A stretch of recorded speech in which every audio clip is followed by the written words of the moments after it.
Ni bayana na wazi. Geoffrey Madheri maarufu kwa jina la utani Fongo au wengine wakimwita Vampire kufuatia visa vya kidhalimu alivyotekeleza miaka ya awali. Anaonyesha alama za mashambulizi aliyopata baada ya kufumaniwa alipoelekea eneo la Kinangop kwa familia ya mjomba wake baada ya kuachiliwa huru. Ananiambia nibadilishe maisha yangu, nikamwambia mimi niliokokea jela na ninapenda Yesu mimi. Na hata familia yangu hata hao naombea mzuri, wasikuwa na wasiwasi, watu wasiniogope. Mimi si mtu baya. Mimi ni mtu amependa Mungu, nitawapea neno. Na hata wale marafiki wangu tulikuwa nao, tutakuja hapa na pastor, tutakuja tutaombea. Miaka 8 iliyopita, Geoffrey alinaswa kwa tuhuma ya mauaji, unajisi na kuwafyonza damu wasichana katika mitaa mabanda Naivasha. Hata hivyo, wiki iliyopita mahakama ya Nakuru ilimwachilia Madheri kwa kutokuwa na ushahidi wa kutosha na uchunguzi dhaifu. Sasa Madheri anaomba msamaha kwa Wakenya. Raia hapa, ile kitendo ilifanyika hapa, hata niliona kwa gazeti sio kitendo mzuri. Mimi naomba watu wanisamehe. Tutakuja hapa tuwaombe. Hata hivyo, hisia tofauti zimetolewa kuhusu maisha yake nje ya milango za jela. Kidogo jambo hili la huyu ndugu yetu kuachiliwa limetutia kiwewe, kwa vile tunashangaa inakuwaje mtu alishiriki kuchukua maisha ya watu, alishiriki kuwaua wenzake, na hata wale washukiwa na yeye ambaye alikuwa mhusika mkuu katika jambo hili. Sheria hii ambayo inawafunga watu siku baada ya nyingine, imekuwaje tena mauaji yakifanyika huyu ameachiliwa na anaendelea tu sawa na maisha yake? Unajua walikuwa nadhania huyu mtu si mzuri kwa kulingana na vile mambo yake ilikuwa hapo pale mbeleni. He is currently out of danger. He is very stable. What we are waiting for is for his swelling, for the swelling of the lower lip to subside. Huku kesi yake ikitupiliwa mbali kufuatia kutokuwa na ushahidi wa kutosha, bado wingu la wasiwasi linalozingira mji wa Naivasha, swala kuu likiwa ni je, Muyu huyo atakuwa mwema? Hussein Mohamed, KTN News. Kulikuwa na kizaazaa katika kijiji cha Mitero huko Nyeri baada ya ndovu watatu kuvamia mashamba binafsi na kuwahangaisha wenyeji. Sarakasi iliongezeka baada ya mlinzi mmoja wa shirika la KWS kumuua ndovu mmoja kwa kumpiga risasi baada ya ndovu huyo kumgeukia. Maafisa wa KWS wamesema watawanasa ndovu wawili waliosalia wakati wa giza, maana wanyama hao hukosa uwezo wa kuona kwenye giza. Carol Nderi na taarifa kamili. Habari zilizoenea dhenashara katika eneo la Endarasha-Kieni kuwa ndovu watatu walikuwa wamevamia kijiji cha Mitero na hata kuwakimbiza watoto waliokuwa wakielekea shuleni zilisababisha wasiwasi mkubwa. Ilimbidi kila mmoja kuwa chonjo asije akajipata pabaya. Walinzi kutoka KWS walilazimika kufika ili kukinga umati dhidi ya ndovu hao wanaoaminika walitoka hifadhi ya Solio. Inadaiwa kuwa katika harakati zile za kujaribu kuwakamata ndovu hao, mlinzi mmoja alikutana ana kwa ana na ndovu aliyeghadhabika. Kilichofuata ni afisa kulazimika kummiminia risasi. Wameweza kuua moja, bado mbili siko katika chamba ya wananchi. Saa hii tunaongea. Wenyeji wa Mitero wanaopakana na msitu wa Badea wanasema kuwa wamekuwa kitatizwa kwa siku kadhaa sasa. Kama si ndovu ni fisi kula mifugo, vile wapo nyani wanaokula mavuno. Hawa wanyama kwani hakuna watu wa kuangalia huko? Waweke ua nzuri ili hapa kisha Abadea. Wanaingia kwa mashamba yetu. Na sisi ni wakulima kidogo. Sasa hata tutashindwa ni kulea watoto wetu. Maana hizo chakula wanaharibu. Kuna compensation ama ile fidia yenye serikali inasema inapatia wenye wanaathiriwa. Kwa hivyo tukiomba serikali iangalie maneno, sababu sisi kama watu wa Endarasha sisi hudepend na agriculture. Afisa mkuu wa KWS eneo la Mlima Kenya Agri Maumo ametuarifu kwa njia ya simu kuwa maafisa hao hawakuwa na budi ila kumpiga risasi ndovu aliyetishia kumvamia mlinzi. Maumo anasema wamekuwa na tatizo la ndovu kutoka Sangare Solio ambao wanawahangaisha raia, lakini wanajaribu kutatua tatizo hilo. Ndovu wawili waliosalia mashambani watarejeshwa usiku ili kupunguza hatari ya makabiliano. Atakayewanusuru ni nani?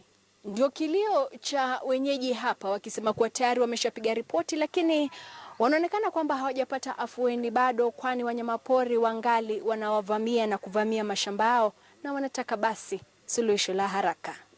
Carol Nderi, KTN, kaunti ya Nyeri. Kwingineko, familia aliyekuwa mbunge wa Nakuru mjini Mark Mwithaga imeanza mipango ya mazishi kufuatia kifo cha mwanasiasa huyo usiku wa kuamkia leo. Mwithaga aliyefariki akiwa na umri wa miaka 79 atakumbukwa kwa kuwahi kushinda kiti cha ubunge akiwa kifungoni. Vile alikuwa rafikie mwanasiasa maarufu wa miaka 60 na 70 JM Kariuki. Victor Ogale anaarifu. He was a person who taught us how to exercise a lot of humility while dealing with the public, and it's a virtue which cuts across our family. Wakenya wengi watamkumbuka marehemu Mwithaga kwa usuhuba wake na mwanasiasa maarufu wa miaka ya 60 na 70 JM Kariuki. Mwithaga aliyewahi kuwa mbunge wa Nakuru mjini aliingia katika vitabu vya kumbukumbu kwa kushinda kiti cha ubunge mwaka wa 1974 akiwa gerezani. Wenye nguvu katika serikali ya mzee Jomo Kenyatta walimchukulia kuwa msumbufu, na aliyekuwa rafikie JM Kariuki mkosoaji mkuu wa serikali siku hizo. Kifo chake Agosti mosi kiliwashtua wengi, haswa jamii yake na wanasiasa katika kaunti ya Nakuru. Mwanasiasa mkongwe Koigi Wamwere anamkumbuka vyema. Was a hero, one of the unsung heroes of this country, a great nationalist who spent years in detention when people of his age would rather have gone looking for properties and wealth. Mwithaga aliyefariki akiwa na umri wa miaka 79 amewaacha watoto 6 na wake 2. Kwa mujibu wa mwanawe Madaraka Mwithaga, babaye alipata mshtuko wa moyo akiwa katika hospitali ya Nakuru Heart. Personally, I talked to him at around about 6 o'clock, and we actually cracked jokes together, and we agreed we were going to talk later. So unfortunately, reasons that we might not know why it did happen, around about 10 minutes to 9, he succumbed to a cardiac arrest. Kwa mujibu wa Madaraka, serikali kuu na ile ya kaunti zinashirikiana na familia katika mpango ya mazishi, huku mwili wake ukihifadhiwa katika hifadhi ya maiti ya Nakuru War Memorial. Victor Gale, KTN News, kaunti ya Nakuru. Tukirejea hapa jijini, wapangaji 6 kwenye jumba moja eneo la Kariobangi South jijini Nairobi wameponea chupuchupu baada ya jengo lao la makazi kuporomoka. Jengo hilo la orofa 5 liliporomoka saa 2 asubuhi ya leo. Kwa mujibu ya wakazi, jengo hilo lilitiwa alama ya kubomolewa, lakini mmiliki akafuta alama hiyo. Hakuna aliyejeruhiwa wala kupoteza maisha. Tukio likifanyika siku moja baada ya ukuta kuwaangukia na kuwaua watu 3 eneo la Westlands hapa jijini Nairobi. Jana kitu saa 2 hivi nyumba ikaanza kucrack. Sasa kuna watu wenye walikuwa kwa hiyo nyumba ndani, tukaanza kuwahamisha. Tulikuwa tunamalizia kitu saa 7 ya usiku kuwahamisha. Sasa leo asubuhi tena nikakuja hapa asubuhi, tukaona bado inaendelea na kucrack. About saa 2:30 nyumba ndio ikaanguka. Alama ya X iliwekwa mbeleni kabla wamalize hata kujenga. Wakatoa tena wakaendelea ikiwa 3rd floor.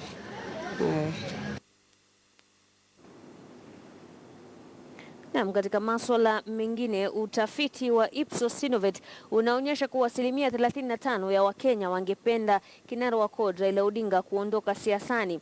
Hata hivyo, 26% wanamtaka Raila kumchagua mwanasiasa mwingine katika mrengo wa CORD kuwania kiti cha urais, kisha yeye asalie kuwa mshauri wa kisiasa. Utafiti huo umefanyika kati ya tarehe 4 na tarehe 18 mwezi Juni. Nick Wambua ana maelezo kamili.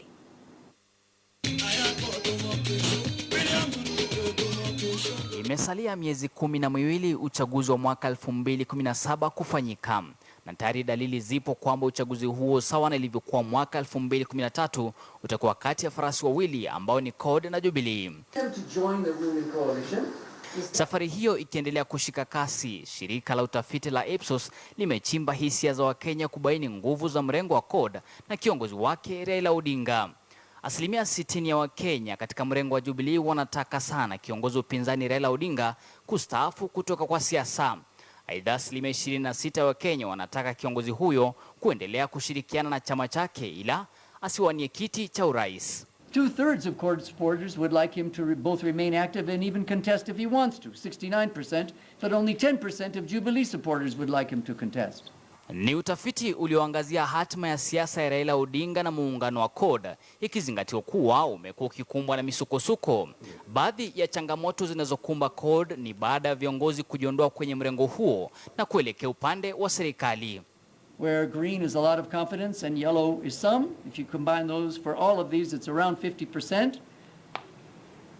A little bit higher for Raila Odinga than for either of his other two.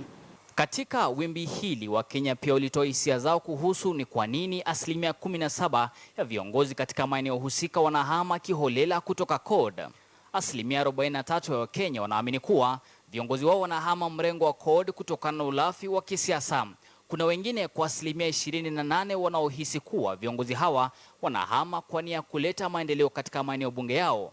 17% pia wanahisi kuwa viongozi wao wanaondoka CORD kuongeza uwezekano wao kupigwa kura tena mwaka 2017.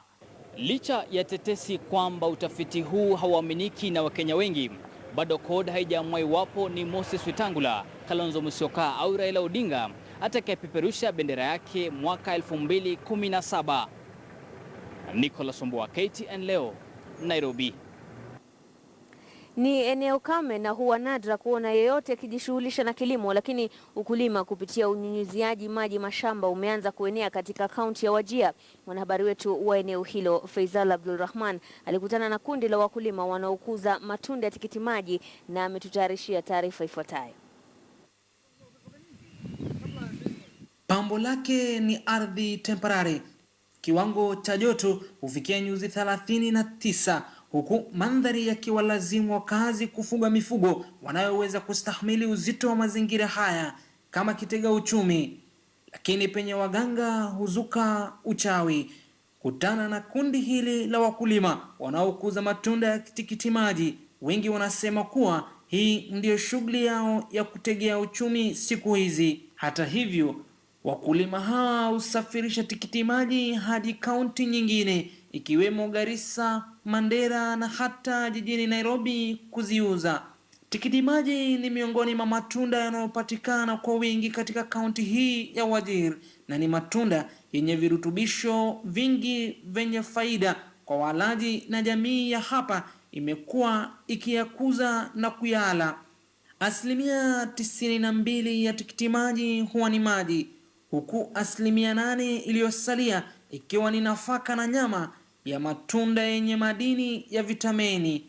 Kwa mujibu ya matabibu, tikiti maji huwa na sifa moja: vitamins kama vile A, vitamin B6, vitamin C. It also iko na pia amino acids. Kwa mujibu wa wajuzi, shughuli ya kilimo hapa jangwani bila shaka inaweza kubadili maisha ya wakazi wa eneo la kaskazini mashariki, kwa hivyo yafaa kuzingatiwa. Ni mwamko mpya kwa wenyeji wa eneo hili ambapo sasa wengi wao wamejiunga na kilimo na wanaamini kuwa ukulima katika jangwa hili litanawiri jinsi ilivyonawiri katika jangwa la Misri. Faisal Abdulrahman, KTN News, katika kaunti ya Wajir. Karibu tena na asante sana kwa kuendelea kuwa nasi. Basi tufululize hadi katika kaunti ya Bungoma ambapo itikadi ya kupashwa tohara kwa wavulana miongoni mwa jamii ya Wabukusu ni utamaduni ambao umedumu karne nyingi. Kubadilika kwa maisha aidha hakuja athiri desturi hiyo ya kale, na kadri siku zinaposonga huenda Wabukusu wataendelea kuzingatia mila hiyo inayoenziwa na wasomi wa jamii na wasio wasomi. Mwanahabari wetu wa magharibi ya Kenya Robert Wanyonyi amefuatilia mwanzo wa sherehe hizo na kukuletea taarifa ifuatayo. Ni mwezi Agosti wa mwaka wa tarakimu inayogawanywa mara mbili bila kusalia lolote: 2016, 2014, 2012 ndiyo huwa misimu ya tohara ya Wabukusu.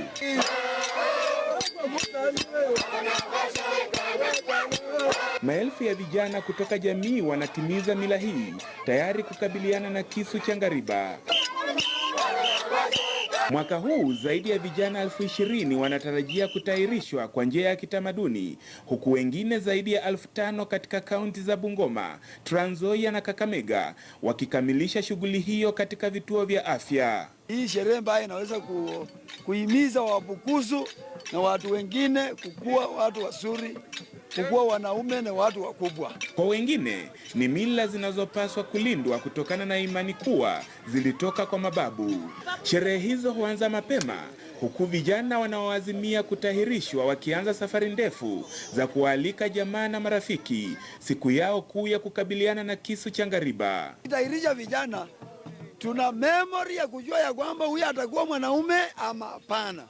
Alafu tutaelezea wazazi, huyo mtoto tumemtahirisha lakini sio mzuri sana, ni lazima tumupe dawa ya kienyeji. Zawadi mbalimbali hutolewa ikiwemo pesa, mifugo na hata vyakula. Kilele chake kikiwa siku moja kabla ya mvulana kutahiri, huku akipokea zawadi ya mfugo aliye hai kutoka kwa mjombaye.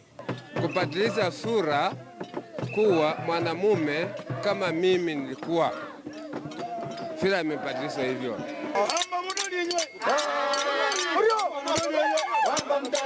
Baada ya wimbo huu kuimbwa na wazee, basi ni wakati wa nyimbo maalum kuanza kuimbwa usiku kucha ili kutoa nafasi kwa mtahiniwa kupelekwa mtoni alfajiri na kupakwa tope la kitamaduni kabla kurejea nyumbani. Kimya hutanda, huku ngariba akitoa amri za mpangilio wa sherehe za mwisho. Hatutaki kelele na wale wenye wanatahiri kuanzia mwaka wa 80 mpaka 92 wote wanasimama upande wa mkono wa kulia mahali mimi ile niko.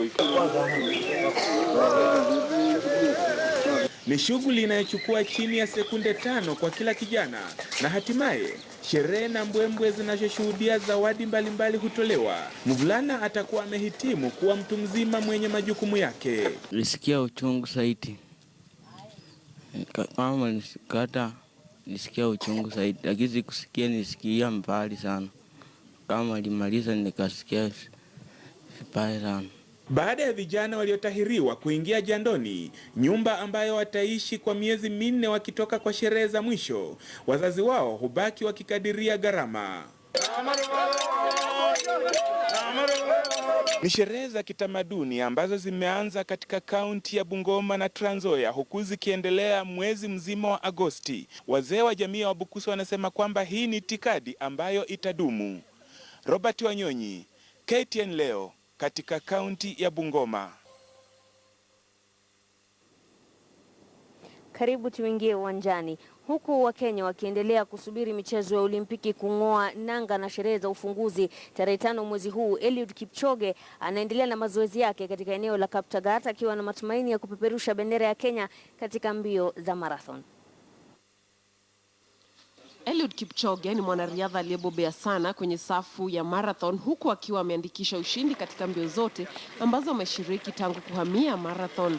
Mazoezi ya michezo ya Olimpiki yanaendelea vyema. Not training on my own. You see, my 3 colleagues, we are training together. We had an agreement with Athletics Kenya that we train in the respective places. You know, this is marathon. This is not a track whereby any new coach can come and inject his own mind anyhow. So mshindi huu mara 2 wa mbio za London anaangaziwa sana kama mwanariadha aliye na uwezo mwingi wa kutwalia Kenya dhahabu ya michezo ya Olimpiki katika safu ya marathon. I really want to be an Olympic champion. That's the only medal I don't have in my neck. That's what I'm struggling for. Kipchoge atajiunga na Wesley Korir na vile Stanley Biwott katika mbio hizi za marathon. Lakini je, ni mbinu zipi atakazozitumia kujihakikishia ushindi? It will be tactical and you know we are not running for time, we are running for a medal.